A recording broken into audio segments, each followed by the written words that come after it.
I'm Kelly Brown Douglas, and you are listening to Just Conversations. In these conversations, we explore issues of racial injustice, racialized inequities, and inequality that are intrinsic to our nation and our collective responsibility to do something about them, and thus to create a more just future, a more just society. Thank you for joining us in these conversations. This July, the Episcopal Church is headed to Baltimore City for its General Convention. During that time, I will be with you each morning with a new episode of our Just Conversations. I will speak with church leaders about the issues being considered at General Convention and how, in fact, we can build a more just and equitable church. Indeed, how we can grow into what it means to be church. Now, in order to do that, we can't simply go to Baltimore and stay inside of our convention walls. We have to hear from the people in this city. We have to learn from them. We have to learn about the city and its needs. And so on each episode, we will hear from local advocates, local activists, local leaders of nonprofits, and others to learn about the city and to hear what the church should know, what it must do in order to respond to the needs of the people of cities like Baltimore, and hence to grow more into what it means to be church. And so, in these podcasts, we will hear about what it means simply to show up as faith leaders. This idea that belief is actually a practice. Right. And we say the same thing about social justice, that it is a practice. It is like a daily sort of commitment and grind. So when I think about faith leaders, I think I'm always surprised at how few people feel like it's their responsibility to tell the truth in public about a host of things, right? We will also learn about structural issues facing poor and Black communities. When I was growing up, I felt like I didn't have a stake in society. I felt like my neighborhood was crumbling. There was no place to get fresh and clean food. Police officers treated everyone who looked like me terribly.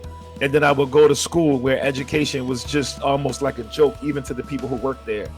All of these things add up to a mentality of a person who feels like they are set to inherit nothing. And when you feel like that, you act as such. We will learn about challenges in the educational system. It's not enough.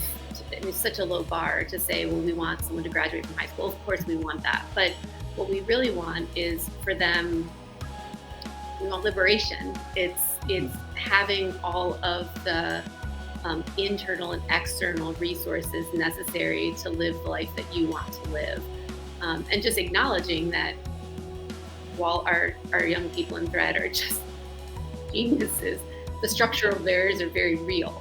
And we run into them every day. We will learn about the fight for workers' rights.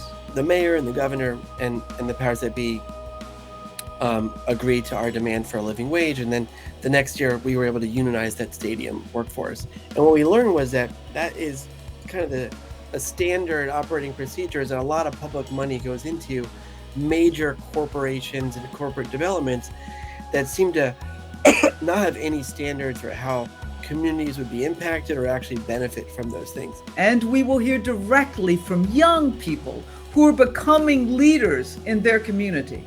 Officers walking around schools and carrying their guns with them during the day. We don't want that to happen. Well, we didn't want that to happen, so we made that we helped get the bill passed so they wouldn't be able to carry guns during the school hours, walking around the schools. They're there, but if they need to protect students, but not for policing students.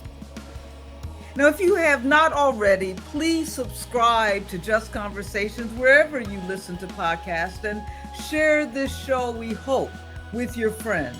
Each episode will also be posted as a video on our EDS at Union Facebook page and on our YouTube channel.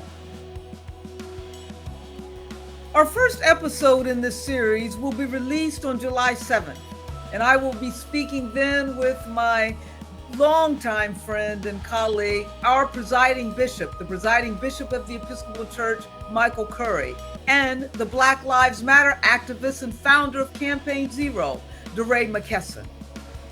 I hope you will join me as we work to foster a more just present and future, especially for those on the underside of justice.